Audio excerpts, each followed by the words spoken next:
Uma milionária em cadeira de rodas humilha um mecânico sujo de graxa, mas ele encontra um painel falso no porta-malas que esconde uma caixa chocante.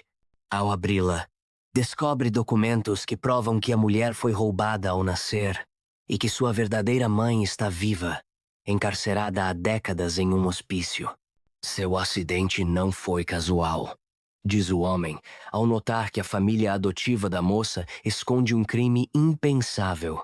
Quando ela lê a carta, sua cadeira treme de pavor enquanto carros pretos cercam a oficina por todos os lados. O ponteiro da caneta preta raspava contra o vidro da mesa de reunião, um som sutil e contínuo, como um metrônomo marcando o tempo de uma execução. O ar-condicionado no 32º andar soprava uma brisa gelada e estéril, tingida pelo cheiro de ozônio e limpeza química que impregnava as paredes da rede Santa Clara. À frente, o diretor financeiro suava frio, a mancha molhada na camisa social azul clara expandindo-se sob as axilas, contrastando com o alfizar seco e impenetrável dos olhos de Letícia. O déficit na ala de queimados é de 12%, senhora Saldanha. Os insumos, o curativo biológico aumentou. Você está me falando de números, Roberto. O que eu vejo aqui é incompetência disfarçada de inflação. Letícia girou a cadeira de rodas motorizada.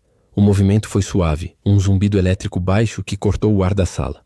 As rodas de fibra de carbono travaram com um clique seco, alinhando-a diretamente com o homem. Ela não olhou para a cadeira, nem para as próprias pernas imóveis cobertas pelo tecido fino da calça de alfaiataria. Seus olhos cravaram-se na garganta do diretor, observando o nó de nervosismo descer. Cortem o fornecedor. Se preciso, troquem a tecnologia por mão de obra. O que falta não é dinheiro, é gestão. O relatório da semana passada mostrava uma queda na produtividade dos enfermeiros. Talvez se vocês passassem menos tempo no café e mais tempo auditando as gavetas de materiais, não estaríamos aqui. Mas o protocolo de humanização exige...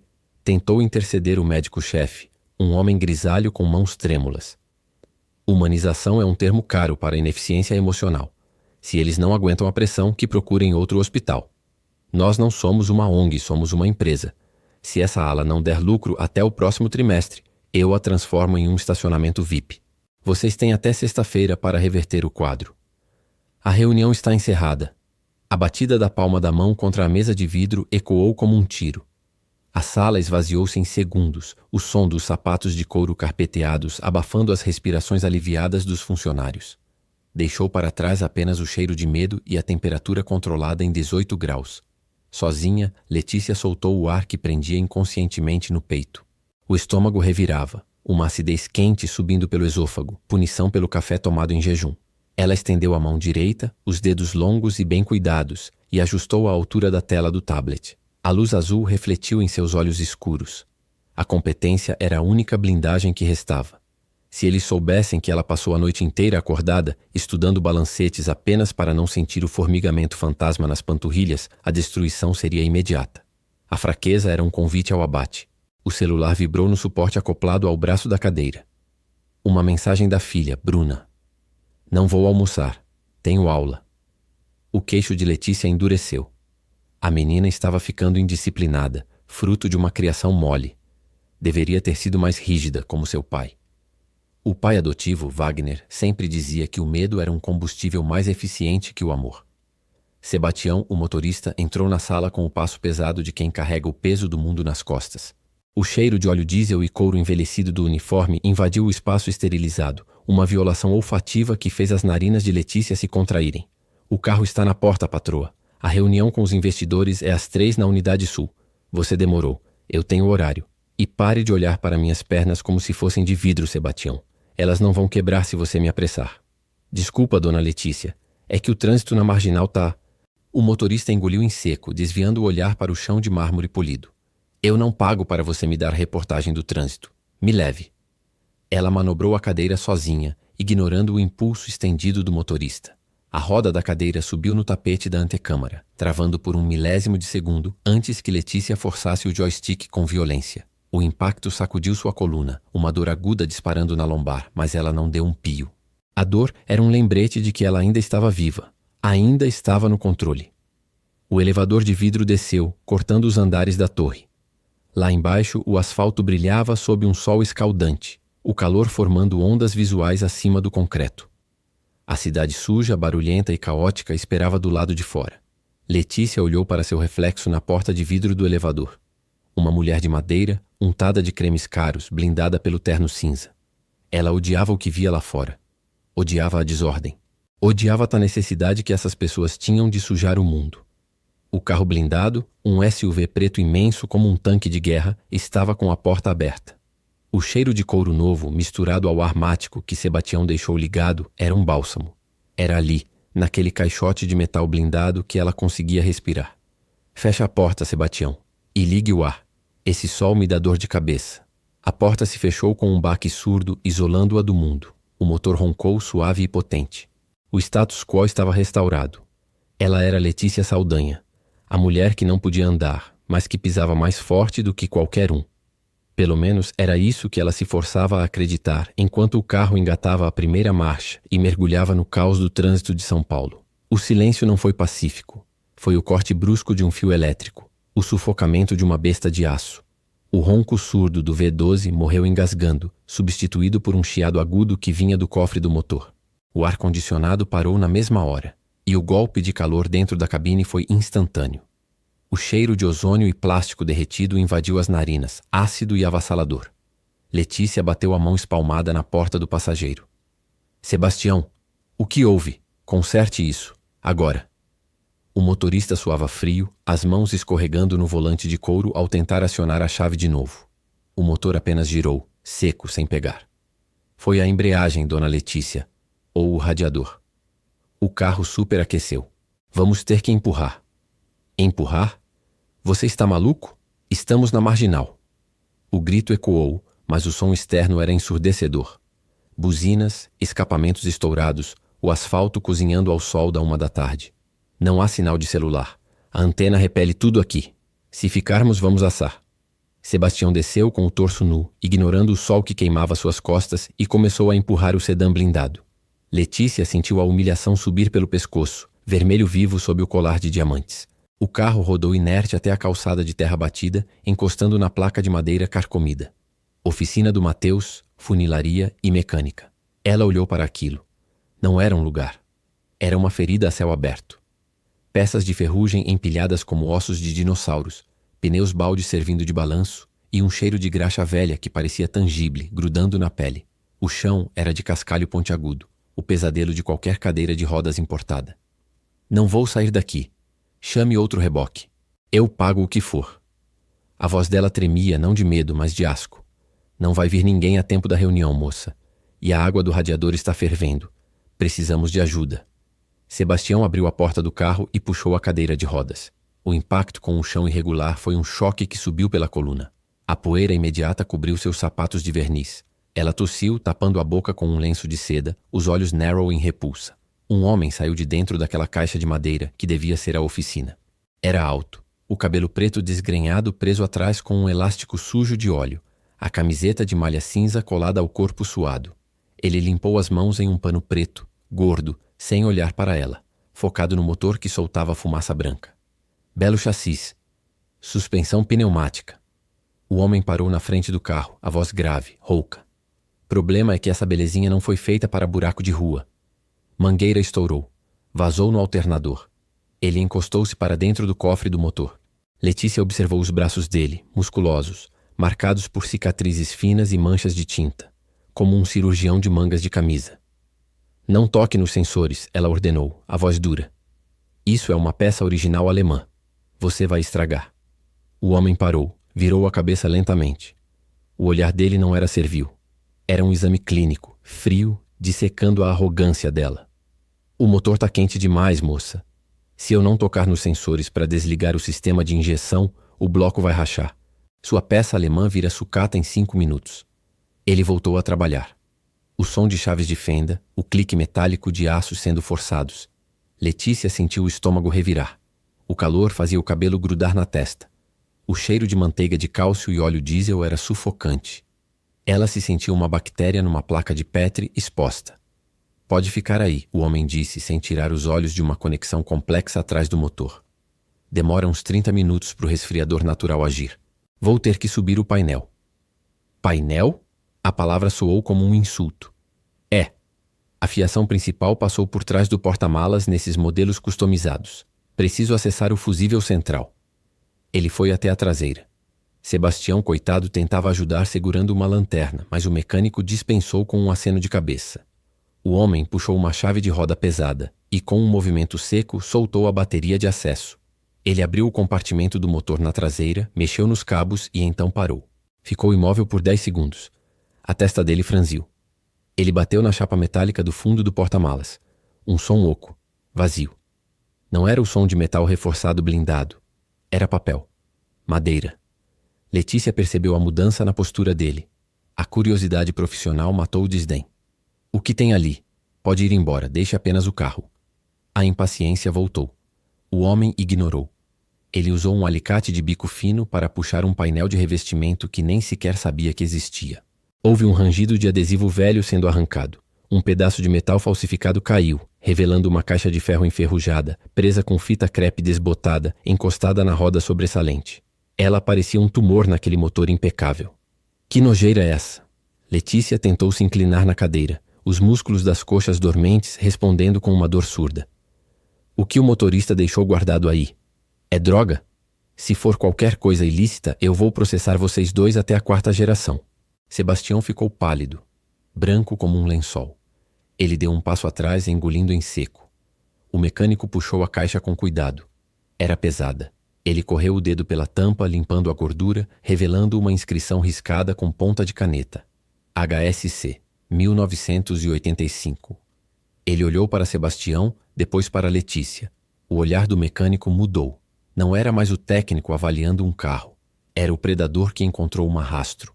Isso aqui não é do motorista, o mecânico disse a voz baixa, carregada de um peso que o ar quente não explicava. Isso aqui é antigo, e foi escondido por quem montou esse carro. Não é droga, moça. Ele abriu a caixa com um estalo de metal oxidado. Havia papéis amarelados, um medalhão de Nossa Senhora e uma foto em preto e branco de uma mulher de olhos claros segurando um bebê. O bebê tinha uma pequena marca de nascença na orelha esquerda. Letícia olhou para a foto. Olhou para o reflexo no espelho retrovisor do carro. A mesma marca. A mesma orelha. O sangue gelou nas veias, contrariando o calor de 40 graus. Como isso foi parar aí? Ela sussurrou, a garganta seca. Essa é a pergunta. O mecânico fechou a caixa com um baque seco, segurando o objeto sujo de óleo como se fosse uma bomba. E a resposta que você não vai gostar de ouvir, mas você precisa ouvir. Porque sua vida, essa vida de vidro que você vive aí dentro, ela acabou de começar a rachar. Sebastião abaixou a cabeça derrotado. O mecânico segurou o olhar dela, desafiando a hierarquia, o dinheiro, o medo. Se você quer saber o que tem nessa caixa e como isso derruba um império, clique no botão de like e se inscreva no canal. A verdade é mais suja do que graxa. O ar engarrafava na oficina, pesado e fétido, uma mistura de óleo queimado com o cheiro adocicado de colante de pneu velho. Letícia girou a cadeira de rodas com violência, as rodas raspando o cimento irregular, e parou à frente do banco sujo de graxa. O coração batia contra as costelas, não por medo, mas por uma fúria fria e gelada que subia pela espinha. Aquilo não passava de uma extorsão barata, um golpe de baixo calão orquestrado por um mecânico qualquer que acreditava poder pisar na bola de alguém como ela. Isso é o mais baixo que já vi. Quanto você quer? Desaparece com essa papelada e eu esqueço que existe. Cheguei a duvidar que você tivesse moral para isso. Mas afinal, só mais um ladrãozinho de periferia tentando ganhar a vida fácil.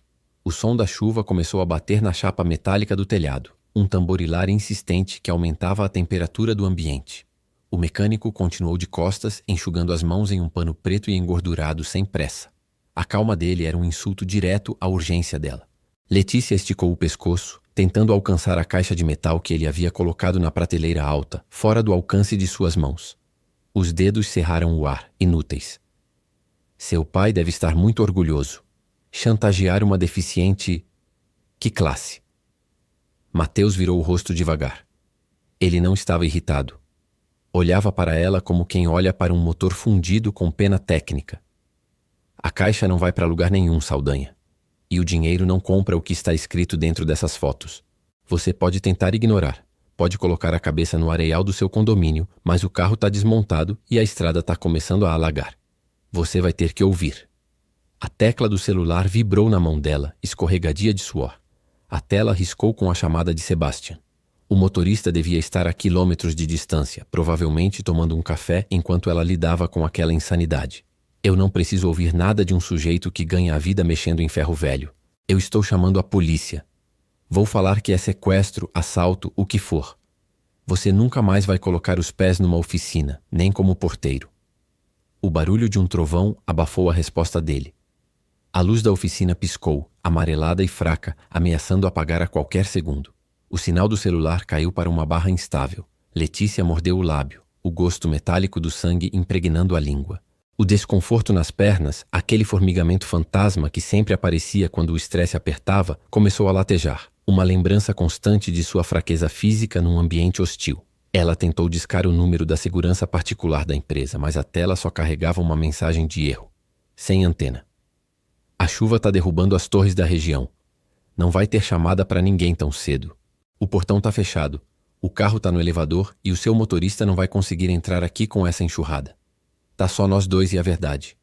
Ele apontou para o chão, onde uma poça de água suja já começava a se formar embaixo da cadeira dela, trazendo lama e resto de óleo para perto de suas roupas de seda importada. O choque térmico do ambiente, quente e abafado, contrastava com o gelo no estômago dela. Letícia olhou para o documento no chão. Uma foto amarelada de uma mulher que lhe parecia estranhamente familiar, mas que ela se recusava a reconhecer. Eu não fico em lugares onde eu não sou bem-vinda. Abra esse portão. Eu pago o conserto, pago o seu silêncio e saio daqui andando. Ela mentiu, a voz falhando no fim. Não preciso de nada do que você está oferecendo. Minha história está escrita em certidões, não em fotos de botequim.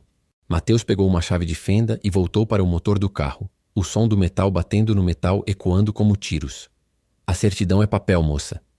Esse carango aqui, ele não quebrou sozinho. Alguém mexeu no freio. E se você sair daqui sem saber quem, a próxima pane não vai ser numa oficina. Vai ser numa curva acentuada. Mas faz o que quiser. O portão é elétrico e faltou energia há 5 minutos. Letícia tentou empurrar a cadeira em direção à saída, mas o chão de terra batida, agora virado lama, prendeu a roda dianteira. Girou o aro manual com toda a força que tinha, os braços queimando de esforço, a respiração ficando curta e ofegante. A cadeira não se mexeu.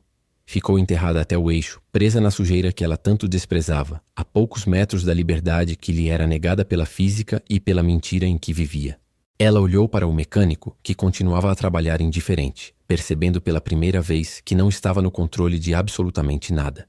O elevador se abre com um chiado agudo, liberando uma onda de ar gelado que cheira a mofo, papel podre e um leve toque de formol. O assoalho de linóleo manchado faz as rodas da cadeira trepidarem, uma vibração desconfortável que sobe pela coluna até a nuca. Lá em cima, no 30º andar, o carpete engole o som e o cheiro de hospital é disfarçado por orquídeas e desodorante ambiente caro. Aqui no porão, o mundo fedorento da verdade respira livre.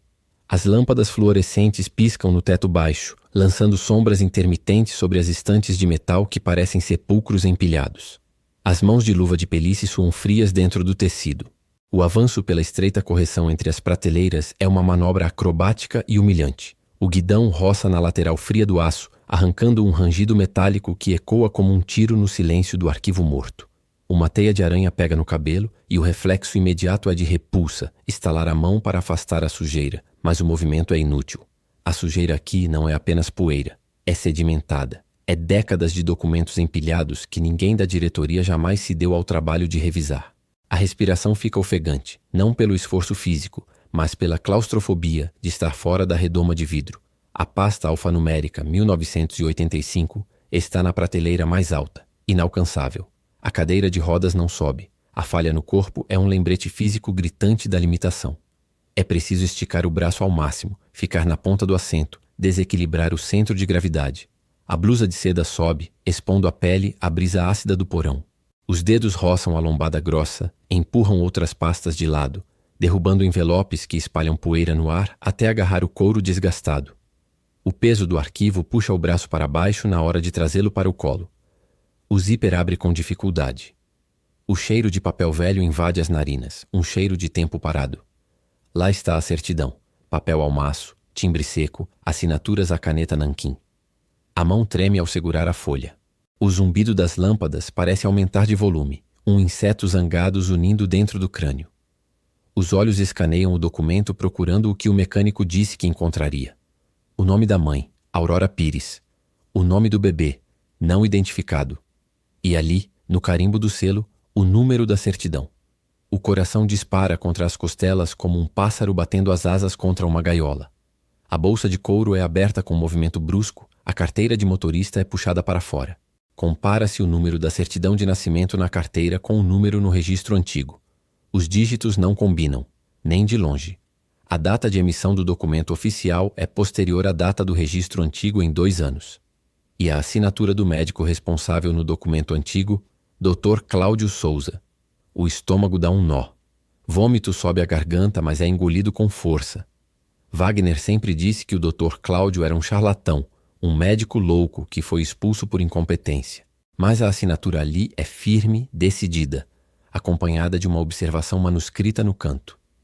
Mãe sedada, bebê ígido, encaminhado para adoção irregular. As letras parecem se contorcer, dançando na visão embaçada pelas lágrimas de raiva que insistem em formar. Não é dúvida. É um bofetada na cara. 38 anos de vida baseados numa mentira escrita com tinta preta sobre papel amarelado. O papel é rasgado na ânsia de guardá-lo, de esconder aquilo dos olhos, mas é inútil. A verdade já manchou as luvas de pelice. A cadeira gira bruscamente, as rodas derrapando no linóleo sujo, batendo na estante atrás com um baque que tira a pele do dedo mindinho. A dor física é aguda, mas welcome. É real. Não é a dor anestesiada das clínicas de luxo. O sangue pinga no chão sujo, misturando-se à poeira, uma gota vermelha vibrante contra o cinza morto daquele mundo subterrâneo. O celular vibra no bolso, cortando o ar como uma serra elétrica. O nome na tela é Sebastião, o motorista. Ele deve estar esperando na saída com o motor ligado e o ar-condicionado no máximo, alheio ao terremoto que acabou de destruir o universo da patroa. A mão, ainda suja de graxa do encontro anterior na oficina e agora manchada de tinta velha e sangue, hesita sobre o botão de atender. Não se pode voltar para casa. Casa não existe mais. Casa é o lugar onde os ladrões vivem como reis. O recusar call é abrupto. A tela apaga, refletindo um rosto pálido e distorcido. A mão abre a lista de contatos novamente. O dedo paira sobre o número anotado em um guardanapo de papel de oficina. O número daquele homem que cheira a óleo diesel e verdade. A tecla ligar é pressionada. O som da chamando ecoa no vazio do porão enquanto a cadeira é impulsionada em direção ao elevador, com uma velocidade e uma raiva que nunca haviam estado ali antes. Não há mais dúvida. O jogo mudou.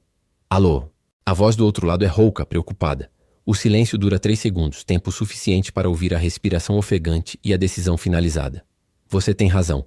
O Dr. Cláudio assinou minha certidão. E o registro atual é uma falsificação. Onde você está? Estou indo até você agora. Agora. O elevador chega com um ping suave. As portas se abrem para revelar a luz esterilizada do corredor principal. Mas agora, a luz branca parece um holofote de interrogatório, revelando todas as rachaduras na parede, cada mancha no chão que a cegueira do privilégio escondeu antes. Não há caminho de volta para a Torre de Marfim.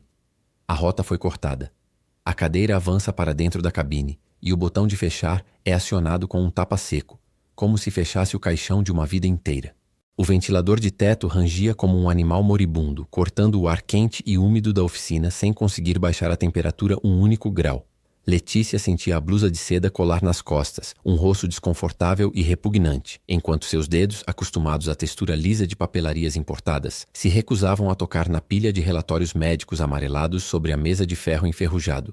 O cheiro de graxa queimada e óleo diesel impregnava tudo, invadindo suas narinas com uma agressividade física, fazendo o estômago revirar. Ao seu redor, o som metódico de uma chave de roda girando em um parafuso era o único pano de fundo para a confissão que estava prestes a ouvir, e seus olhos percorriam a sala com julgamento. Caixa de ferramentas abertas, manchas de óleo no cimento, a desordem de um mundo que ela sempre achou que estava abaixo dela.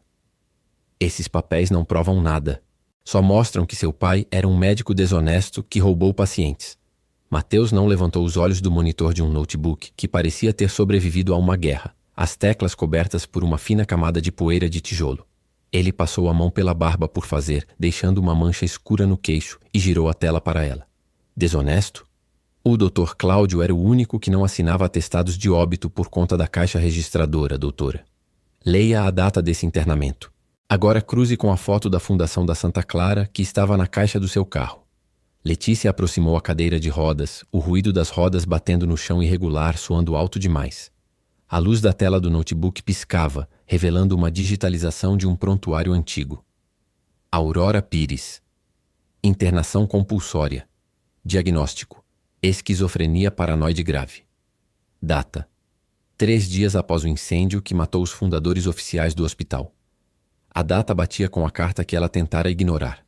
Suas mãos, que tremiam levemente por conta do nervosismo que ela se recusava a admitir, seguraram a borda da mesa, a madeira áspera roçando em seus dedos. Pode ser uma coincidência, ou mesmo uma homônima. Eu não vou basear a vida da minha filha e a reputação de um império em fofocas de periferia.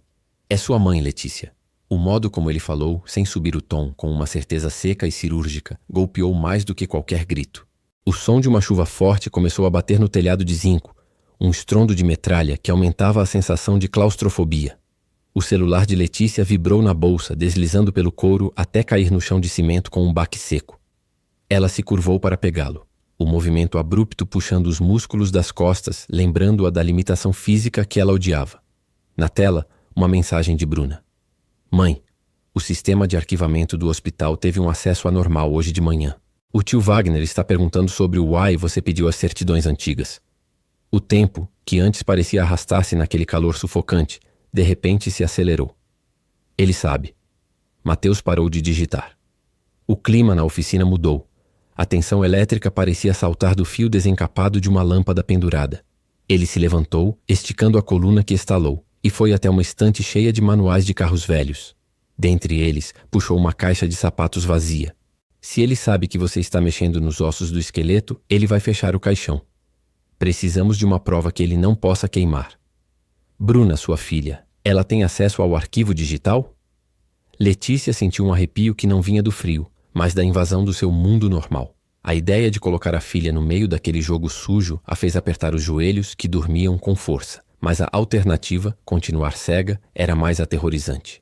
Ela é diretora financeira, tem nível 5 de acesso, mas ela não vai acreditar nessas loucuras. Ninguém vai. A verdade não carece de popularidade, carece de evidências. Ligue para ela. Pede ela para procurar internações na ala norte, prontuário 334. Ela discou, o telefone demorando 3 tocos longos para conectar. A cada segundo, o som da chuva lá fora parecia mais violento, como se o céu tentasse lavar a oficina do mapa. Bruna atendeu, a voz abafada sussurrando como se estivesse escondida. A conversa foi curta, angustiante. Bruna encontrou o registro. Aurora Pires não estava morta. Estava no pavilhão São José, a ala de isolamento máximo da própria rede Santa Clara, pagando as contas com uma pensão sigilosa assinada por Wagner Figueiredo. Letícia sentiu o chão desaparecer, mesmo estando sentada. O pavilhão onde ela nunca colocara os pés. O lugar que os médicos chamavam de o depósito de almas. Sua mãe não estava morta, enterrada em algum cemitério distante. Ela estava presa no próprio império que Letícia dirigia. Ele a mantém lá dopada há 30 anos, sussurrou Mateus parado atrás dela, sua sombra cobrindo a luz do corredor. É a testemunha perfeita. Viva, mas morta para o mundo. Um barulho de motor potente ecoou lá fora, cortando o som da chuva. Não era o som familiar do Mercedes de Letícia. Era algo mais grosso, ameaçador. Um SUV preto parou bruscamente na entrada da oficina, os faróis iluminando a poeira em suspensão como holofotes de um interrogatório. As rodas derraparam na lama. Mateus puxou as cortinas de pano-saco, apagando a luz interna. Quem é? Amigo do seu padrinho. Ou melhor, o cão de guarda dele. Mateus correu para a porta, trancando o ferrolho grosso com um clique metálico que soou como um tiro. Ele olhou para Letícia e, pela primeira vez, ela viu medo nos olhos dele, mas também uma raiva contida, aquela mesma raiva que ela sentia borbulhar no estômago. Ela não era mais a presidente que mandava consertar o carro. Ela era a peça defeituosa que precisava ser eliminada. Consegue sair pelos fundos, pelo quintal da minha avó? Eu não corro, Mateus. Você não está vendo? Ela bateu com força na coxa paralisada, a dor surda sendo a única coisa real naquele momento. Mateus olhou para a cadeira, depois para a porta de madeira que começava a estalar sob o impacto de alguém tentando abri-la lá fora. Ele respirou fundo, o cheiro de óleo e tempestade ficando mais forte. Então a gente segura o tranco. Ele pegou uma chave de fenda pesada da bancada. Letícia olhou para o celular iluminado em sua mão, a mensagem de Bruna ainda na tela. Mãe, corra! O Wagner está mandando a segurança para sua casa e para onde o GPS do carro está. O ponteiro do relógio parecia girar fora de controle. O mundo seguro de vidro e aço tinha se quebrado. E agora ela estava cercada por ferro velho, lama e a verdade nua e crua de que todo o seu luxo fora comprado com o sangue daquela mulher trancada no terceiro andar do hospital dela. A porta de madeira cedeu 1 centímetro, revelando uma fatia de chuva e uma silhueta encapuzada. O jogo tinha começado para valer. O cursor piscava na tela escura como um coração em taquicardia, um ponto verde de zombaria. Letícia bateu a mão esquerda com força na mesa de vidro liso, o impacto subindo pelo pulso e vibrando nos ossos. Nada. O sistema da rede Santa Clara havia bloqueado seu próprio acesso de nível administrativo. O cheiro de desinfetante forte, aquele odor químico de menta engarrafada que fingia asepsia, revirava seu estômago, misturando-se ao metálico da raiva. Não tem sentido. Eu sou a presidente. Se eu digo quero ver o prontuário de 1988, eles deveriam pôr na minha mesa em bandeja de prata. Ela girou a cadeira de rodas com um impulso brusco, as rodas raspando o carpete de pelo alto que custava mais que o salário mensal de uma família média. O ar-condicionado estava no 16, congelando a nuca, mas ela sentia o suor frio escorrer pelas costas, colando a blusa de seda na pele. Ao lado dela, encostado na parede onde um quadro abstrato de R$1.000 tentava passar por cultura, Mateus limpava as unhas com uma chave de fenda imunda. Aquilo a repugnava. A sujeira dele era ofensiva naquele templo de branco e bege. Você está tentando invadir um bunker, doutora. Não um site de rede social. Eles bloquearam o IP. Se forçar a barra, disparam um alarme interno e Wagner sabe que você está caçando antes mesmo de você sair do andar. O Wagner é meu sócio. Ele trabalha para mim. Você acha que um mecânico de beco entende mais de segurança de dados do que eu? Letícia deu um tapa na tecla Enter. A tela piscou vermelho. Acesso negado. Usuário suspeito. O sistema não só a bloqueara, como a marcara. Sua falha, aquela certeza cega de que o dinheiro comprava qualquer porta, acabara de trancar a única saída. Ela olhou para Mateus, esperando ver medo ou admiração, mas viu apenas aquela calma irritante de quem está acostumado a ver coisas quebradas. Ele aproximou-se, cheirando a óleo diesel e tabaco barato, um cheiro de mundo real que ela tentava varrer para baixo do tapete há 30 anos. Agora ele sabe. O erro foi técnico. A consequência é guerra. Mateus empurrou a cadeira dela sem pedir permissão. Ela tentou frear com as mãos, mas a força dele era inexorável. Ele a levou para o elevador, apertando o botão do estacionamento com a mesma unha suja de graxa. O desespero subiu a garganta dela, não pela invasão de espaço, mas pela perda de controle. Tire suas mãos de mim. Eu consigo ir sozinha. Se você quer sair daqui viva, agora você obedece a mim. A descida no elevador foi um silêncio pesado, pontuado apenas pelo rangido dos cabos. O estômago dela dava voltas, a acidez queimando o esôfago. Quando as portas se abriram no subsolo, o choque térmico foi brutal. O estacionamento era abafado, cheirando a mofa e gasolina velha. A limusine preta de Sebastian estava isolada na vaga VIP, iluminada por uma lâmpada piscando que zumbia como um inseto agonizante. Eles se aproximaram do carro. Mateus abriu a porta traseira. Letícia entrou, ajeitando a saia com movimentos rápidos e nervosos, mas o conforto do couro gelado não trouxe paz. O cheiro do interior, aquele aroma de couro novo e purificador de ar tropical, de repente pareceu falso, uma cápsula esterilizada. Sebastian entrou ao volante, batendo a porta com um baque surdo. Ele estava pálido, uma camada de suor brilhando na testa careca. Patrão, a gente tem um problema. Antes que Letícia respondesse, o som estridente de pneus cantando no concreto ecoou nas paredes de concreto. Um SUV preto sem placa surgiu da rampa de acesso com a velocidade de um projétil. Não era um carro saindo, era um torpedo arremessado. Segura-se! Sebastian arrancou, mas a inércia jogou Letícia para trás, colidindo suas costas com o banco macio. O SUV passou raspando a lateral direita da limusine. O som de metal contra metal foi um grito agudo, uma faísca laranja iluminando a penumbra do estacionamento por um segundo. O impacto foi violento o suficiente para tremer toda a estrutura do carro, fazendo os vidros vibrarem. Letícia soltou um grito curto, engasgado. O braço dela bateu na porta, uma dor aguda e latejante subindo do cotovelo até o ombro. O SUV freou bruscamente à frente, bloqueando a saída. A janela do motorista desceu. Era um dos seguranças do Wagner, aquele com o rosto marcado por varíola. Ele não apontou uma arma, apenas mostrou os dentes, um sorriso de predador que não precisava morder para matar. O motor dele rugia, um som gutural de ameaça. Passe a mensagem. Curiosidade mata o gato e machuca a borboleta. O homem acelerou, fazendo o carro girar as rodas no lugar, expelindo uma nuvem de fumaça preta e tóxica que invadiu pelo ar-condicionado. Letícia tossiu, cobrindo a boca com a mão tremendo. A fumaça cheirava a óleo queimado, a cheiro de perigo iminente. O SUV sumiu na escuridão da rampa. O silêncio que voltou ao estacionamento era pior que o barulho. Letícia olhou para as mãos. Estavam brancas, os dedos retorcidos na barra da saia. Ela nunca tinha sido tratada como alvo. Era ela quem mandava pessoas serem removidas. O chão tinha sumido. Sebastian olhou para ela pelo retrovisor, os olhos arregalados, esperando uma ordem, qualquer ordem que fizesse o mundo voltar a ser o que era. Mateus, que tinha se jogado no banco da frente, virou o rosto. Ele não tinha um arranhão. Ele olhou para ela com uma piedade que foi mais difícil de engolir do que o medo. Ele te avisou, Letícia. E agora ele sabe que você sabe. Ela tentou falar. Tentou usar aquela voz de comando que aterrorizava diretores, mas as cordas vocais falharam. O gosto na boca era amargo, uma mistura de adrenalina e a verdade amarga de que sua fortuna não servia como blindagem contra balas reais. Ela olhou para a porta do SUV onde o seguro tinha sido arrancado. A lataria rasgada. Conserte isso, Sebastian. Ela sussurrou, a voz trêmula, vazia da autoridade de costume. Me tire daqui. Mas enquanto o carro saía devagar, ela sabia que não estava apenas saindo de um estacionamento. Ela estava sendo expulsa de uma vida inteira de ilusões. E o pior, ela precisava daquele mecânico sujo para sobreviver à noite. Se você curtiu essa tensão toda, não esquece de deixar aquele like forte e se inscrever no canal para não perder o próximo capítulo dessa história. A chuva batia no telhado de zinco com uma violência de quem queria derrubar a oficina, um barulho ensurdecedor que cobria os pensamentos, mas não o cheiro.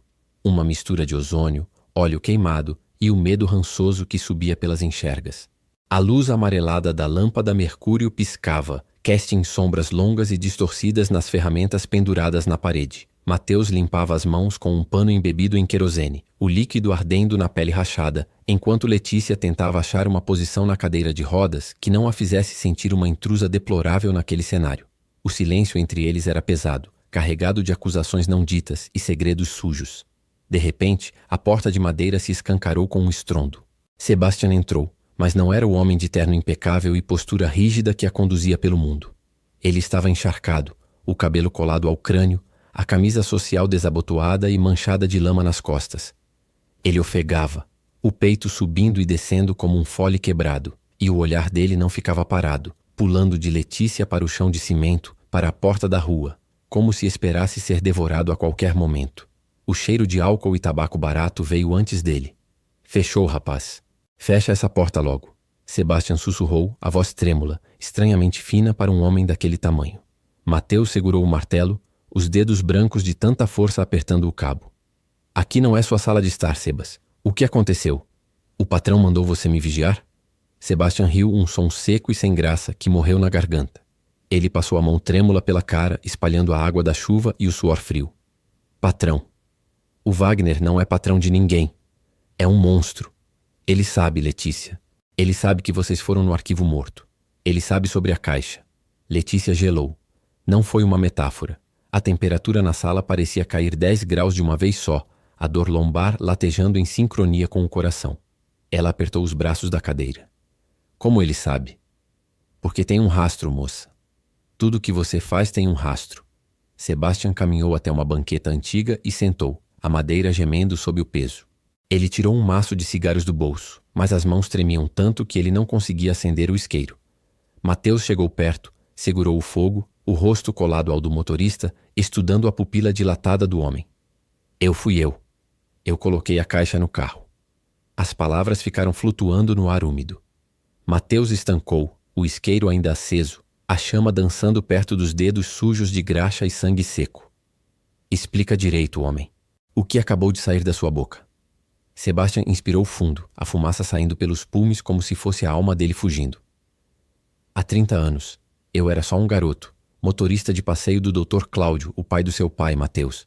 Eu estava no carro na noite que ele morreu. Eu vi tudo. Eu vi o Wagner puxar a arma. Eu vi o tiro acertar o peito dele e o corpo cair naquele brejo.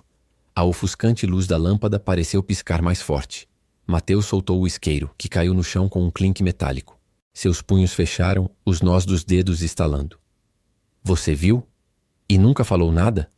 Você deixou meu pai morrer como um bandido com o nome na lama? Ele ia matar a minha família, garoto. Era eu e eles.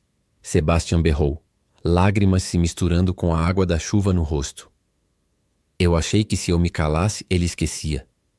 Mas ele nunca esquece. Ele me manteve perto como um cachorro para me lembrar do que ele era capaz. Letícia olhou para o motorista, aquele homem que ela sempre considerou um móvel inútil e servil, e viu um homem torturado, pedaços de dignidade arrancados a cada ano de silêncio.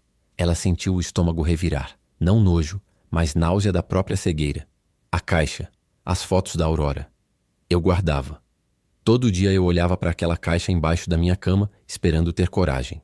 Quando soube que o Wagner ia colocar a Aurora na ala de segurança máxima para limpar a casa, eu soube que era agora ou nunca. Eu chutei o carro, matei a bateria e te trouxe para cá. Eu precisava de alguém que tivesse sangue nos olhos para isso. Mateus chutou um pneu vazio encostado na parede, o som ecoando como um tiro. Ele andava de um lado para o outro como um animal enjaulado, a respiração ofegante. Ele vai matá-la. Ele vai matar a Aurora para não deixar testemunha. É hoje, Sebastian interrompeu, o desespero voltando com força total. O transferência para o sanatório fechado está marcada para o amanhecer. Ele vai assinar a alta compulsória e dopar ela até o coração parar. Se a gente não tirar ela dali antes do sol nascer, a verdade morre com a velha. Letícia olhou para as mãos imóveis no colo. 30 anos mentindo. 30 anos vivendo em cima de um túmulo. A raiva, algo que ela sempre reprimiu com cortesia e cheques, subiu como lava. Não era só sobre herança ou dinheiro agora. Era sobre vida. Era sobre a mulher que a pariu, esquecida numa cela acolchoada enquanto ela dormia em lençados de seda egípcia. O que a gente faz? Ela perguntou. E a voz não era mais da presidente da Rede Santa Clara. Era de uma filha desesperada. Sebastian limpou a cara com a manga, o olho inchado tremendo. Eu vou nele, amanhã de manhã, na reunião de diretoria. Eu disse pro Wagner que eu vi você tentando entrar em contato com a imprensa, que eu consertei os danos. Ele vai querer ouvir isso da minha boca. Vai querer saber quanto você sabe. Eu vou com o gravador no bolso da lapela. Eu faço ele falar da morte do Cláudio, do sequestro, tudo. E se ele desconfiar? Mateus cortou, o rosto colado ao de Sebastian. Ele te mata na hora, Sebas. Ele não é de brincadeira. Ele tem o ego maior que o edifício da sede, Sebastian retrucou, um brilho maníaco nos olhos. Ele adora ouvir a própria voz, contando como enganou todo mundo. Se eu oferecer a ele a chance de se gabar, ele morde. Mas enquanto eu seguro o monstro na sala de reunião, vocês dois precisam estar na clínica. Precisam tirar a Aurora antes que a papelada assinada chegue lá. Mateus olhou para Letícia. Ele via a cadeira de rodas, o privilégio, a fragilidade, mas via também a fúria nova. Ele pegou a chave de roda pesada da bancada, sentiu o peso frio do metal nas mãos. Cadeirante invadindo a ala psiquiátrica. Isso é suicídio. Cadeirante com um médico fantasma e um motorista suicida. Letícia correu a cadeira para frente, os pneus rangendo no chão sujo. Temos chances melhores que zero, e é isso que importa. A chuva lá fora caía com mais força, lavando a sujeira do mundo lá fora. Mas aqui dentro, na penumbra da oficina cheia de óleo, o relógio corria. Faltavam 6 horas. 6 horas para derrubar um império ou serem soterrados por ele. O cheiro de tempestade era inegável. A hora de conversar tinha acabado. Agora era a hora de quebrar as portas. A chuva caía como barras de ferro sobre o telhado de zinco da oficina, um estrondo ensurdecedor que abafava até o pensamento. O cheiro de ozônio e graxa queimada era tão forte que parecia grudar nas costelas. Lá fora, o brejo virava um lamaçal, engolindo os pneus da caminhonete velha que Mateus preparava às pressas.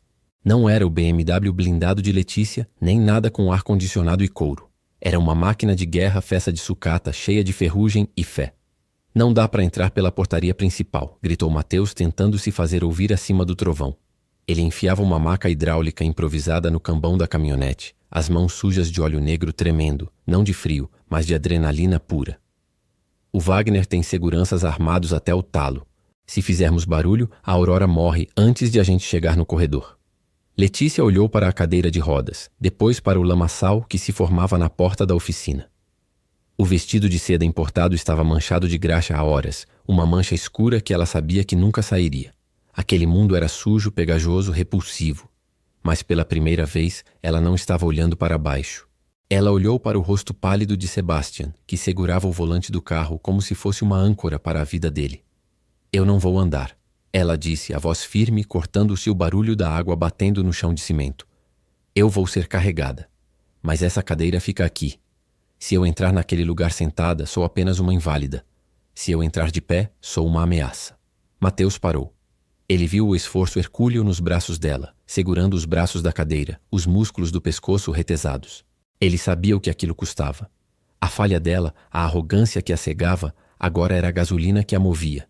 Ela estava subestimando a dor que ia sentir, ignorando a biologia do próprio corpo em nome de uma vingança que nem era inteiramente dela ainda. 2 minutos, disse o mecânico, jogando um cabo de aço pesado sobre o ombro. Tenho que quebrar a fechadura da porteira dos fundos. Seb, mantém o motor ligado. Se eu demorar, vai em cima. O ar gelado entrava pela fresta da janela, trazendo o cheiro de mofe úmido e exaustão. Sebastian revirou o estômago, a náusea subindo pela garganta como bile quente. Ele virou a chave na ignição. O motor da caminhonete tossiu, roncando como um bicho ferido, vibrando o chassi inteiro.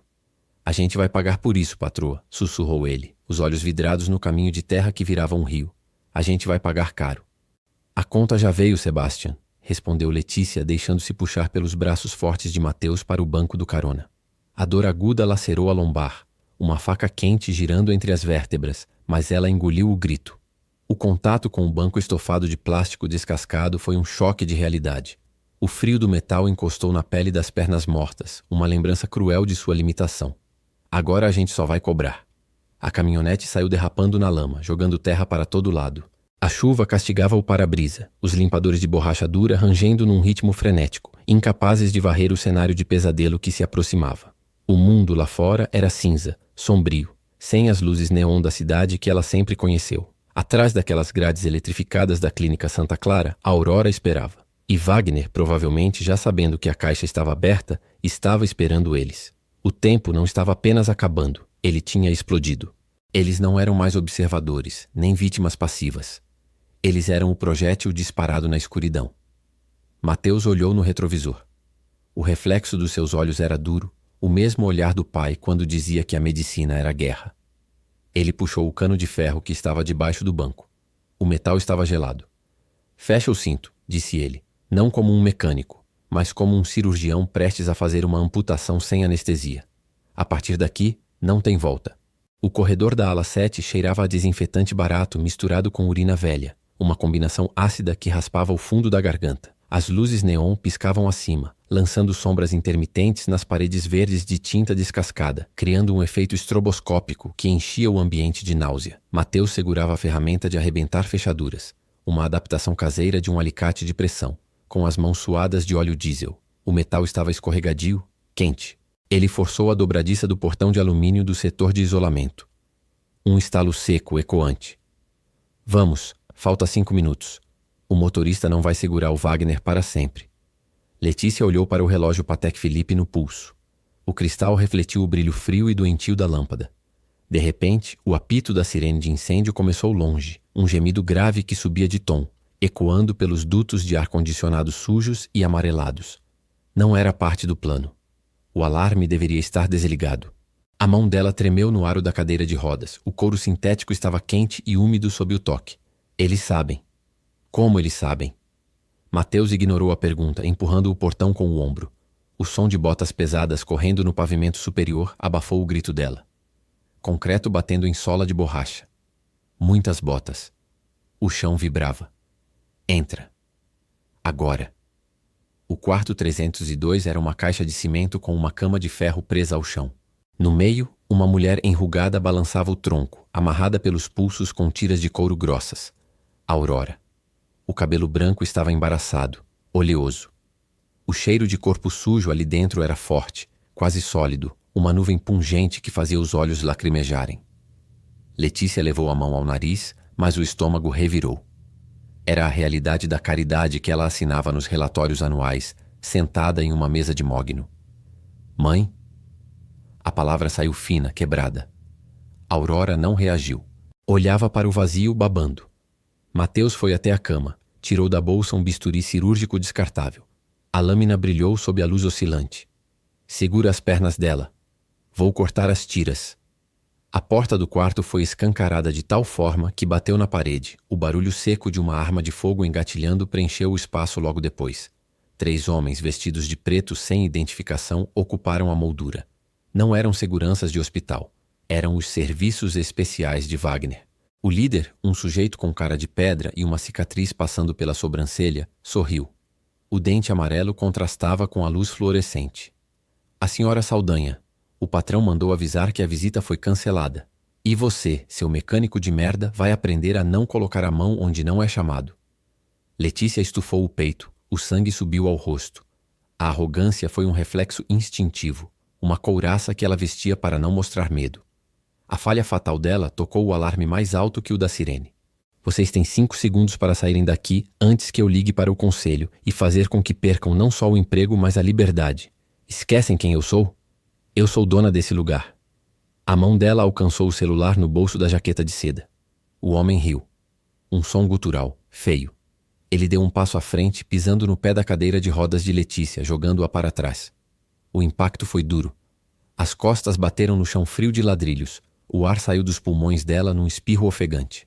Uma dor aguda percorreu a coluna, parando onde a sensação sempre terminava, mas o choque percorreu o resto do corpo.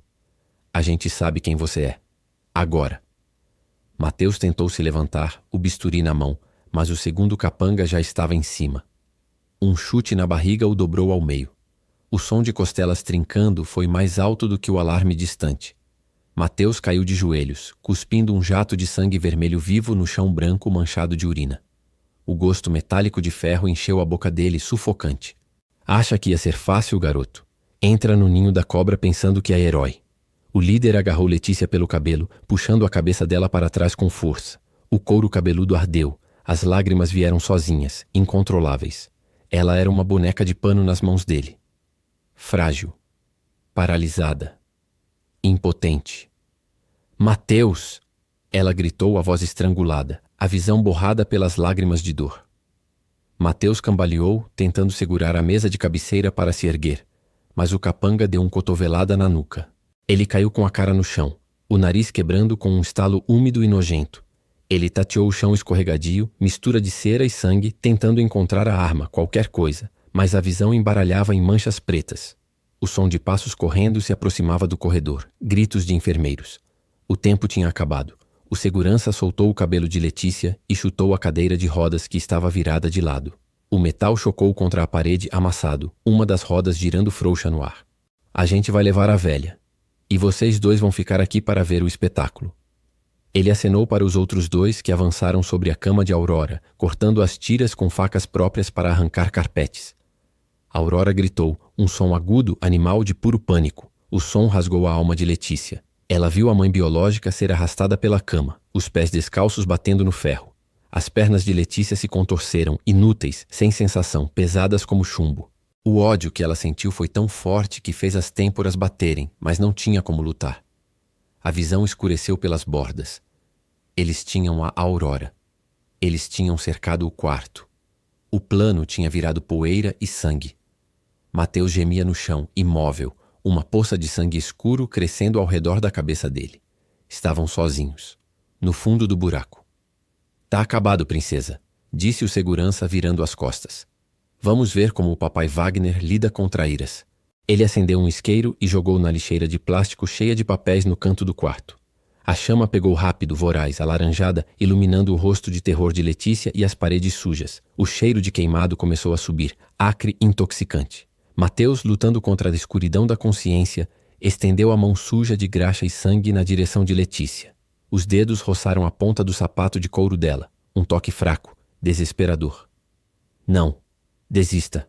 Letícia olhou para o fogo subindo nas cortinas de tecido sintético. Olhou para os homens levando Aurora embora. Olhou para Mateus destruído. O mundo dela tinha ruído. Agora, sobreviver era a única coisa que importava. O calor do fogo beijava seu rosto, mas o gelo da morte subia pela espinha. A porta do quarto foi fechada por fora com um estrondo metálico. O som da tranca correndo ecoou como um tiro de revólver. Estava escuro, exceto pelo fogo. E muito quente. Eles estavam presos. O alarme continuava a urrar lá fora, indiferente ao inferno ali dentro. O cheiro de formol misturado ao de urina velha e mofo subia pelo nariz, um cheiro de podridão disfarçada de higiene que ela nunca tinha notado nos 38 anos em que frequentou aquele lugar. A chuva batia contra o vidro blindado do corredor da ala de isolamento, um som contínuo e opressivo, como se o céu estivesse tentando arrombar a construção. O corredor era um beco sem saída, iluminado por lâmpadas fluorescentes que piscavam, lançando sombras irregulares sobre as manchas de umidade no reboco.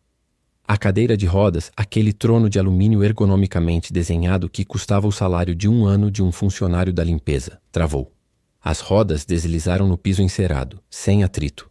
Letícia agarrou os aros, as luvas de couro raspando a pele úmida das palmas, mas o esforço foi inútil. À frente, a porta de aço que dava para a saída de emergência estava bloqueada por 3 homens da segurança particular. Eles não eram seguranças de shopping adolescente. Eram os predadores de terno e óculos escuros que Wagner usava para limpar as arestas do império. Mateus segurava Aurora, a mãe que Letícia acabara de conhecer, desmaiada ou dopada, o corpo pender para um lado como um pano sujo. Ele ofegava, o suor escorrendo pelo rosto sujo de graxa e sangue, misturando-se à sujeira daquela ala esquecida. Ele tentei reagrupar, recuando para a parede atrás de Letícia, mas o caminho também estava cortado. Do interfone no teto, a voz de Wagner ecoou, nítida e cheia de aquela condescendência fingida que ele usava nas reuniões de diretoria. Vocês acharam mesmo que seria tão fácil? O sistema foi construído para gente como vocês, Mateus. Ratos que acham que podem morder o pé do dono da casa. E você, Letícia? Minha filha. Eu construí essa cadeira para você. Eu paguei os melhores médicos, os melhores fisioterapeutas, e a recompensa é isso? Ingratidão. Letícia fechou os olhos por um segundo, sentindo o estômago revirar. O poder que ela sempre achou que tinha, o poder do sobrenome, do dinheiro, da ordem, evaporou. Aqui dentro, ela era apenas uma mulher em uma cadeira, vulnerável, cercada por homens que a viam como um problema a ser descartado. A arrogância que a protegia era apenas uma concha fina, agora quebrada pelo choque com a realidade concreta das paredes daquele manicômio. Tá com cara que é o fim, Tícia, sussurrou Mateus com a voz rouca. Ele encostou as costas na parede, ainda segurando a Aurora. Não tem saída. Tô sem munição, sem fôlego, e esse velho talvez nem sobreviva ao susto. Um dos seguranças avançou, puxando um cacetete retrátil. O clique metálico do arma se abrindo ecoou no corredor, mais alto que a chuva lá fora. Era o som do fim. Letícia olhou para o celular na mão sem sinal. Nenhuma barra. A tecnologia que ela governava do alto de sua torre de vidro era inútil ali embaixo, no subsolo da mentira. Sebastian tinha sumido. Bruna não atendia. Eles estavam sozinhos. Ela olhou para Mateus, o mecânico, o homem da oficina, o filho do médico que seu pai adotivo tinha mandado matar. Ele estava exausto, derrotado, mas os olhos dele ainda tinham aquele brilho obstinado de quem nunca aprendeu a desistir, mesmo quando o motor estourou. Letícia sentiu uma pontada de dor na lombar, um lembrete físico da sua fraqueza, mas depois algo mais quente subiu pelo peito. Não era medo, era raiva. Raiva de ter sido enlatada, raiva de ter sido enganada. Raiva de ter julgado aquele homem pela graxa debaixo das unhas enquanto ela estava coberta de sangue invisível.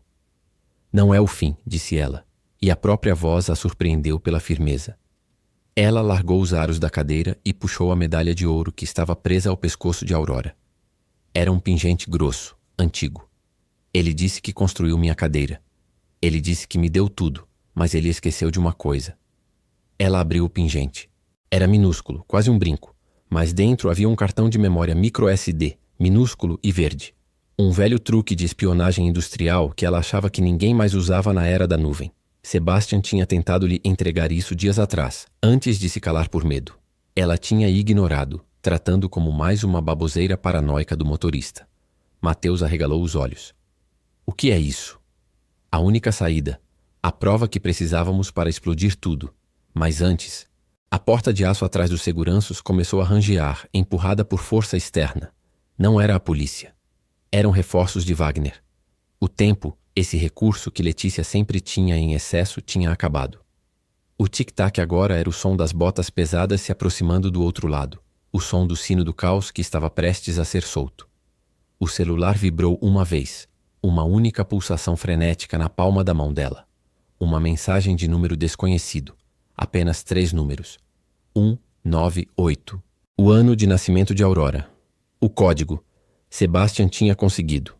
Antes, completou ela, olhando para a porta que estava sendo escancarada pelos capangas e depois para Mateus, com um sorriso frio e perigoso que nunca tinha usado em uma sala de reunião. Vamos ter que quebrar umas coisas. Segura a tua mãe, mecânico. Vai começar a chover dentro. As rodas da cadeira rangeram no linóleo gretado, um som agudo que cortava o silêncio elétrico do corredor da ala psiquiátrica. O ar lá dentro era pesado, uma mistura amarga de desinfetante barato e umidade de parede, colando na garganta e dificultando a respiração. Lá fora, a tempestade tropical castigava o vidro blindado, transformando os relâmpagos em estroboscópios que iluminavam o rosto pálido de Aurora nos braços de Mateus. A chuva não era apenas água. Era o som do tempo acabando, o tic-tac de um relógio que a qualquer segundo traria os seguranças de Wagner para limpar a sujeira que eles estavam tirando dali. Vai, Mateus, não olha para trás, gritou Letícia, as mãos crispareadas nos aros de metal da cadeira, as palmas suadas escorregando a cada impulso desesperado. Os músculos dos ombros queimavam em protesto, uma dor aguda e real que competia com um aperto no peito. Eles estavam no coração da Cova do Leão. O corredor parecia se estender infinitamente, um túnel de clínica Death. Aurora, a mãe que ela nunca conhecera, murmurava nomes de tempos idos, pesada e mórbida como um corpo sem vida, dependendo inteiramente da força de Mateus. Ele carregava o peso da verdade nas costas, literalmente. O cheiro de sedativo forte exalava do roupão hospitalar da velha, provocando náuseas em Letícia. Um estrondo metálico ecoou atrás deles. A porta de serviço da ala de isolamento foi chutada com violência. Parem right now. A voz era rouca, autoritária. O chefe da segurança, um homem alto com o rosto marcado por cicatrizes de briga de rua, avançava ao lado de dois capangas. Eles não estavam armados com armas de fogo. Wagner não queria barulho de tiro na clínica, mas empunhavam cacetetes e olhares de quem já matou por menos. Mateus parou, o peito arfando, a respiração chiando como um radiador superaquecido. Ele virou o torso, protegendo Aurora com o próprio corpo, mas seus olhos buscaram os de Letícia. Havia um pedido de desculpas silencioso ali. O medo de ter falhado. Deixa a velha e vaza, ricaça. Cuspiu o segurança, avançando com o cacetete batendo na palma da mão. O som era toque-toque-toque, uma cadência ameaçadora. Vocês não têm saída. O doutor já mandou avisar que é óbito por complicação clínica. A frase foi uma bofetada na realidade de Letícia. A frieza do plano de Wagner, a facilidade com que ele apagava vidas, a engoliu em seco. O estômago deu um nó. A boca secou. Mas em vez do medo paralisante de antes, uma raiva quente e visceral subiu à garganta, queimando como gasolina. Ela olhou para as mãos que tremiam nos aros da cadeira. Aquela cadeira que a protegeu, que a escondeu, que a definiu como vítima. Não mais. Mateus, segura ela, ordenou Letícia, a voz firme, surpreendendo até a si mesma. O segurança riu, um som gutural e debochado. O que a inválida vai fazer? Me atropelar na cadeirinha? Ele se aproximou desdenhoso, estendendo a mão para agarrar o braço de Letícia. Ela não recolheu. Pelo contrário, usou a inércia. Quando a mão dele estava a centímetros, ela girou bruscamente os aros. A cadeira descreveu um arco semicircular, rápido e preciso. O aro de aço frio bateu com toda a força na tíbia exposta do homem. Craque! O som seco de osso quebrando foi seguido de um urro de dor animal. O segurança caiu de joelhos, batendo a cabeça na parede, atordoado. Os outros dois homens congelaram por um segundo, choque pintando seus rostos grossos. A coitada tinha acabado de quebrar a perna do chefe. Agora! Berrou Mateus. Ele soltou Aurora com cuidado sobre o colo de Letícia, que prontamente envolveu os braços frágeis da mãe com um abraço protetor, usando o próprio corpo como escudo. O mecânico não perdeu tempo. Ele não lutava como um boxeador, mas como um homem que passou a vida desmontando peças difíceis. Ele agarrou um banco de espera de metal, que estava parafusado no chão, e com um berro primal, arrancou-o da fixação com a força de quem aperta um parafuso enferrujado. O movimento foi bruto e sem técnica. Ele girou o banco como um catavento de aço, atingindo o segundo segurança no abdômen. O ar saiu dos pulmões do homem num gufo seco, dobrando-o ao meio. O terceiro homem tentou avançar, mas encontrou o pé traseiro de Mateus, que o derrubou com uma rasteira suja e eficiente. O caos era absoluto. O som de metal contra metal, grunhidos de dor e a chuva lá fora formavam uma sinfonia de violência desesperada. O cheiro de sangue novo misturou-se ao álcool. Vamos, o elevador! Gritou Mateus, limpando o suor que escorria para os olhos manchado de graxa e poeira. Ele recolocou Aurora nos ombros, agora mais pesada pelo cansaço, e empurrou a cadeira de Letícia com uma mão, usando a outra para sustentar o peso. Eles entraram no elevador social. O porta se fechou lentamente, agonizante, cortando a visão dos seguranças que se arrastavam no chão, gemendo. No interior da cabine, o silêncio voltou, mas agora era um silêncio elétrico. A respiração de Letícia era curta e rápida. O coração batia tão forte que ela sentiu o sangue bater nas têmporas. O cheiro de ferro do sangue no nariz era um lembrete visceral de que haviam cruzado uma linha sem retorno. Ela olhou para baixo, para suas pernas imóveis.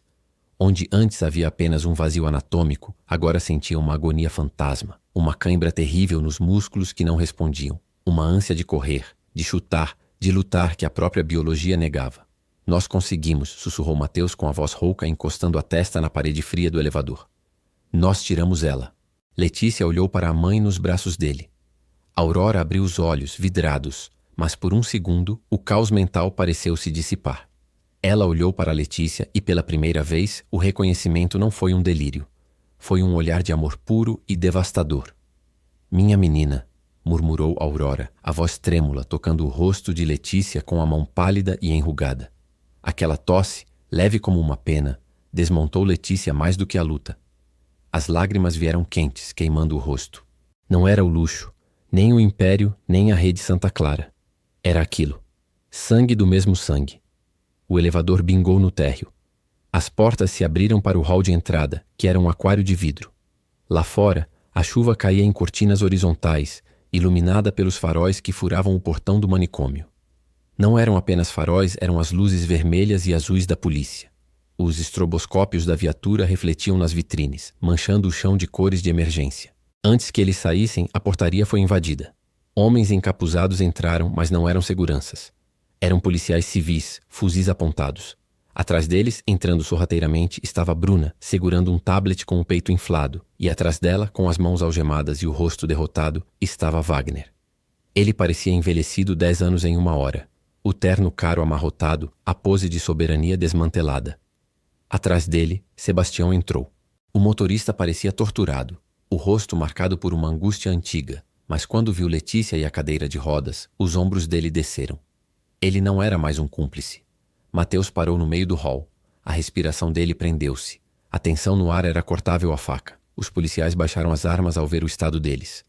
Segurança assegurada, doutora, um policial disse para Bruna, mas os olhos dele estavam presos na cena. Bruna correu, ignorando o protocolo, e foi direto para eles. Ela caiu de joelhos ao lado da cadeira de Letícia, abraçando a avó que nem conhecia, chorando de alívio. Era o colapso da fachada, o fim do segredo. Letícia, no entanto, não conseguia tirar os olhos de Wagner. O homem que a criou, que a mandou à acupuntura, que pagou seus fisioterapeutas, estava ali, um criminoso comum.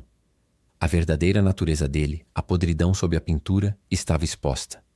Mateus desceu Aurora suavemente para os braços de Bruna. Ele respirou fundo, o peito ainda ofegante, e olhou para Wagner.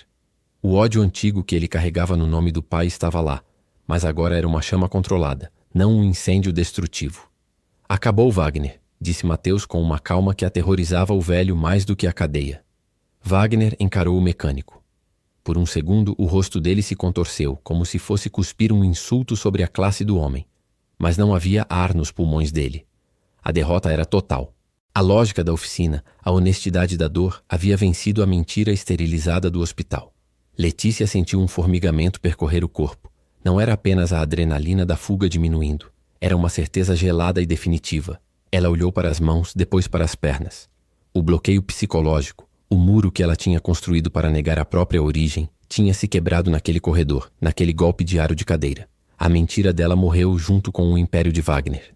Acabou, repetiu ela, a voz ecoando no hall de entrada, enquanto a tempestade lá fora perdia força, devolvendo ao mundo um silêncio que parecia limpo, novo, porém infinitamente pesado com a verdade que agora carregavam.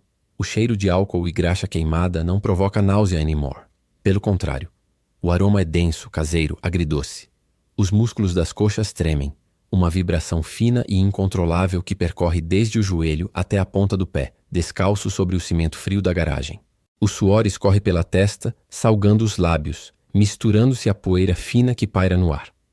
A fisioterapeuta, uma mulher de mãos calejadas que não aceita não como resposta, apita. Mais 3. Vamos, Lacey. Não mole não. A mão se agarra à barra de ferro. A pintura descascada do metal rasga a palma da mão. Uma dor aguda e real que confirma que ela está ali, viva. O ar entra ruidoso pelos pulmões, o peito dilata, as costelas protestam.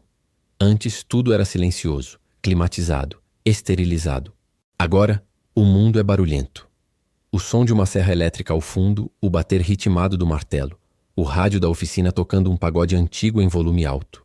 O estômago ronca, uma urgência visceral de comida quente e gordurosa, não daquela ração dietética que comia em pratos de porcelana fina. Ela solta o ar, chiando, e dobra o joelho. A perna obedece, não com a elegância de uma bailarina ou a rigidez de uma manequim, mas com a força bruta de uma máquina que foi desmontada e remontada peça por peça. Ela sente o peso da gravidade puxando para baixo, mas a musculatura segura. O corpo lembra. A mente cede. Boa. Descansa. Mateus está encostado na porta do boxe, os braços cruzados. A camiseta de flanela puída suja de óleo. O olhar dele não é de piedade nem de admiração exagerada. É um olhar de igual para igual. Ele pisca o cigarro que fumava escondido, o cheiro de tabaco se misturando ao óleo diesel. Ele sorri, aquele sorriso de canto de boca que outrora a irritava por sua insolência, e que agora faz o coração bater acelerado, não por ansiedade, mas por expectativa. A suspensão está ótima, hein? Já consegue aguentar um toque mais bruto? Ela ri, a voz rouca diferente daquele tom agudo e forçado que usava em reuniões de diretoria. Ao longe, ouve-se o som de carne batendo na chapa da churrasqueira. O farreio de domingo. O som da vida real. Tá quieto, mecânico. Vê se não deixa eu passar perna hoje de novo. Ele avança, estende a mão. Não para ajudar, mas para pegar na mão dela. A pele dele é áspera, quente. O contato é elétrico, um choque que percorre o braço e espalha-se pelo tórax. Ela aperta de volta, forte. A dona Cida já está reclamando que a carne vai passar do ponto. Sua mãe está lá, contando para o pessoal do bairro que a herdeira finalmente aprendeu a dar valor a um bom feijão. Aurora. O nome traz uma pontada de dor e alívio simultâneos. A mãe está lá fora, sentada numa cadeira de plástico azul, tomando cerveja latinha com dona Cida. Sem quartos blindados, sem camisas de força. Luz natural no rosto, cabelos brancos ao vento, sem a touca de hospital. A imagem queima na retina, muito mais vívida que qualquer quadro na sala de estar da mansão de Alphaville. Aquela casa agora é apenas um ativo de venda, um endereço num processo de liquidação para pagar as indenizações das famílias que Wagner destruiu. O bunker virou ruína. Ela solta a barra, pega a toalha no ombro e passa no rosto, sentindo a textura do tecido grosso de algodão. A caminhada até a porta do fundo é curta, mas parece uma maratona. A cadeira de rodas está dobrada no canto, cobrindo-se de pó. Um símbolo morto. Passando para o quintal, o sol da tarde bate forte, um calor de manteiga no rosto. O som de risadas, o choro de uma criança, o chiar de portões, o cheiro de carvão queimado e pão de alho. Bruna está sentada no chão, mexendo no celular, provavelmente organizando a próxima fase da fundação que levará o nome da avó, mas rindo de uma piada que um dos ajudantes da oficina contou.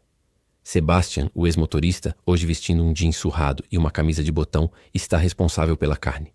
Ele virou o chefe do churrasco. A redenção veio no balanço da espetada. Ao ver Letícia aparecer na porta, apoiada no ombro de Mateus, ele estufa o peito e acena com a garrafa longa de cerveja. Aí ela está. A chefe, em pessoa. Demorou para a carne ficar boa, hein? Aurora levanta-se. O movimento é lento, trôpego devido aos anos de sedação, mas o olhar é cristalino. Os olhos de Letícia se encontram com os dela. Não há palavras. O som ambiente parece baixar de volume. Aurora estende as mãos calejadas pela vida, não mais macias pela ociosidade. Letícia dá o último passo sozinha. Solta o ombro de Mateus. O centro de gravidade oscila, encontra o eixo. Os pés grudam no chão irregular de terra batida. Ela caminha os 3 metros finais. O coração quer saltar pela boca. As pernas doem, mas é uma dor boa. A dor de quem está voltando a existir. Chega perto da mãe. O abraço é apertado, desajeitado, cheira a perfume barato e suor, a sol e liberdade. Sente o peito de Aurora subir e descer contra o seu. Tá difícil, né, filha? Aurora cochicha no ouvido dela, a voz trêmula, mas firme. Tá, mas tô aguentando. Mateus observa do lado, com as mãos nos bolsos, o sorriso aberto agora. O império caiu, os segredos vieram à tona, a polícia prendeu os sobreviventes da quadrilha. O escândalo manchou as primeiras páginas por semanas. Mas aqui, cercado por muros de blocos de concreto mal acabados e pneus empilhados, o verdadeiro reinado começava. Letícia se solta do abraço, enxuga uma lágrima rápida, sem vergonha. Olha para mim a mesa cheia de comida simples. Farofa, picanha, vinagrete, pão. O estômago ronca de novo, alto. Todos riem. A vergonha sumiu junto com a conta bancária dos bilhões. Ela senta-se numa cadeira de plástico ao lado de Mateus. Ele pega um prato e começa a servir a ela, colocando um pedaço grande de carne. Come, presidente. A reunião de diretoria já começou. Ela pega o garfo, perfura a carne, sente o suco escorrer. Leva à boca. O sabor explode, intenso, salgado, verdadeiro. Ela mastiga devagar, sentindo a textura, o calor, a vida. Olha para o céu, começando a ficar laranja com o pôr do sol. Pega a lata de cerveja gelada que Bruna estende, a condensação molhando a mão. O metal frio contra a pele quente. Tá bom, Mateus, muito bom. Ela sorri de verdade pela primeira vez em décadas. Mas na próxima semana você que lava a louça. Sei lá, hein? Minha tabela de preços para serviços domésticos é salgada. A risada vem de dentro, limpa, sem eco. O ar noturno começa a subir, trazendo o frescor. É um novo normal. Feio, barulhento, perigoso às vezes, mas finalmente deles. Se você curtiu essa jornada de resgate e redenção, dá aquele joinha forte no vídeo e ativa o sininho para não perder os próximos roteiros. Até a próxima!